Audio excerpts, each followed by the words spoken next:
OTEP Scholars, I'm Professor Horton, and this is STEM for first and second grade. Today, we'll be introduced to the design process in our Introduction to Young Inventors. All you need today is a piece of paper and pencil and your listening ears. Let's take a look at what our friends Milo, Susie, and Angelina have been up to. Angelina, are you ready to go? Her mom asked as she was heading toward the front door. Almost. Give me a minute. I'm putting on my socks and shoes, Angelina replied. Her soccer game was at 6 o'clock, and they were supposed to pick up Susie and Milo on the way to the soccer field. As she headed for the car, Angelina remembered she was in charge of bringing a treat for the players to enjoy after the soccer game.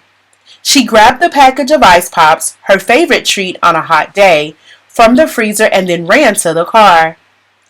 I almost forgot the ice pops, Angelina said as she quickly fastened her seatbelt.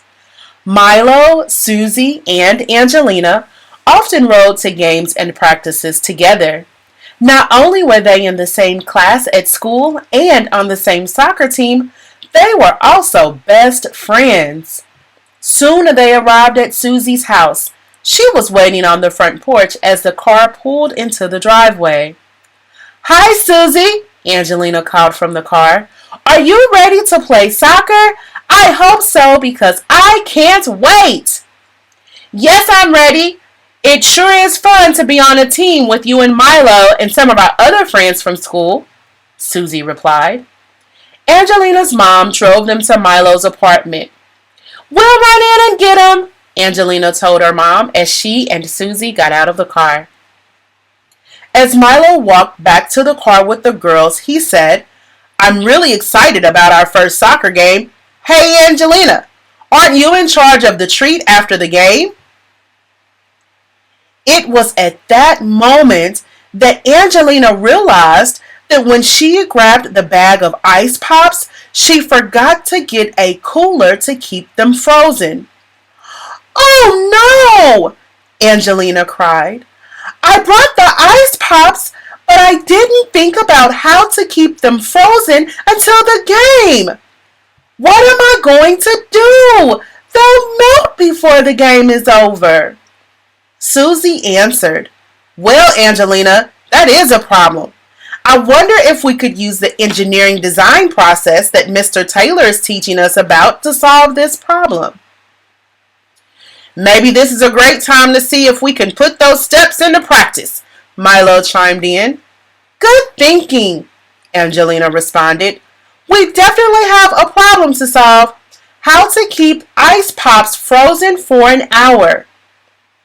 The first step is to ask, how can we solve the problem of keeping the ice pops frozen for an hour? Milo stated. What's the next step? Angelina asked. Susie jumped in. The next step is to explore. Consider possible solutions and come up with a plan. What do we have that can help us solve the problem? I don't have a cooler, but I'm sure we can use some things from my house, said Milo. Let's come up with a plan, Susie said. Once we have a plan, we can build a model and evaluate how well it will work. I guess the explain step will come when we bring out the ice pops after the game. Okay, Angelina said. Let's think like engineers. What is an engineer? Asked Susie. Can you help the three friends follow the engineering design process to solve the problem and answer Susie's question about engineers? I sure do feel bad about Angelina's popsicles melting, and I would love to help them come up with a solution to their problem. But I think we need a little more information about their situation before we can solve it. What kind of information do you think we need to help them keep their popsicles from melting? What about the size of the popsicle or the shape of the popsicle? What about the temperature outside? I have an idea. Why don't we document our observations by illustrating the popsicles and what happened to them over time? Let's try it out. So at first, we had a popsicle that looks like this, a nice healthy popsicle. And let's draw the popsicle stick. Yeah, I think that looks like a popsicle. And then the popsicle started to melt.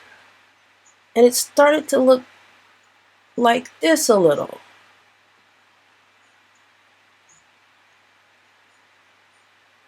And we still had a popsicle stick. But this time, the melted popsicle had made a puddle.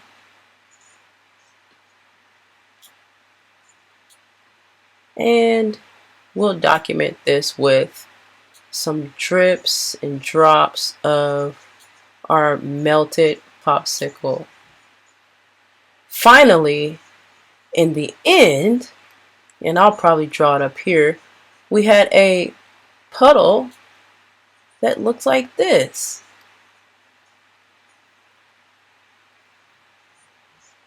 There was no more popsicle. There was just a puddle and a popsicle stick.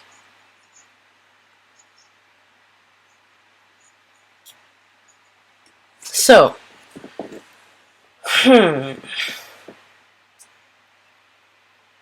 think we're going to have to take our time on this. How about this? Now it's your turn.